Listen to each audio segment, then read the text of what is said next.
Hi, Brian from JET Performance Products, coming to you today from our headquarters in Huntington Beach, California. Today we're going to show you how to install the new JET Xcelerator in your Toyota or Lexus application. Now let's take a look and see how easy this is. First, we obviously don't have the vehicle here, so we're using one of our harnesses to simulate the connector in your car.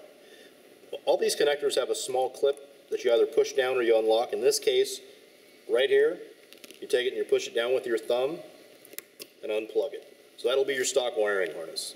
You're going to take the JET wiring harness, plug it in where your stock connector came from, take the other end of the Y harness, plug it into what would be your stock connector on the vehicle,